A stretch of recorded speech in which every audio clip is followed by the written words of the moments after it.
Greater Good Radio. Connect, learn, heal, and grow. I have been connected to my great-grandparents. My great-grandmother moved to Palestine in 1904 in order to die and be buried on the Mount of Olives. That's where the Messiah is supposed to come out of one of the gates of Jerusalem, and then this graveyard is where the people get resurrected first. Oh. So I've had all these relatives. And then my great-grandparents moved to Palestine in 1923 and built a house in 1924 that's now a historical site in downtown Tel Aviv. And there's a skyscraper in the backyard, skyscraper next to it, skyscraper across the street. They had to save the house as part of getting permission to build these skyscrapers, so it's historical. And it's owned by a Canadian nonprofit for what they call lone soldiers. It's people, Jewish people from around the world that go to be in the Israeli army. And it's a community, and they tell the story of the history of the house. And they've kept in touch with my family. So because they have something to do with the military, with soldiers, and we do work with MDMA for PTSD, for war-related PTSD, I asked them if in the basement they have a movie theater to entertain these lone soldiers. I asked them if we could move in there and do training of therapists in Israel by watching videotapes of therapy sessions, if we could use their movie theater. And they said yes.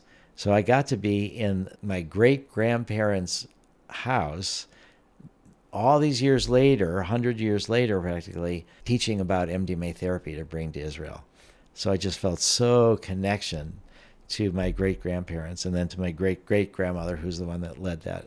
So what would I want my great-great-grandchild to really remember about me?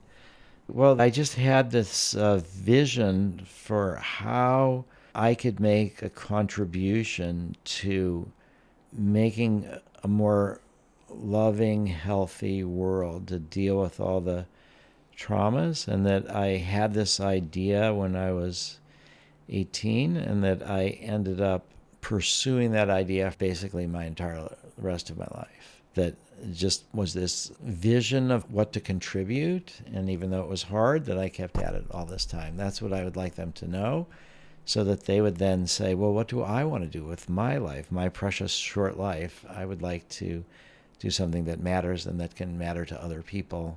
So I think that would be this good message, that there was just this continuity of this vision when I was 18, and then, the next 50, 60 years doing the same thing.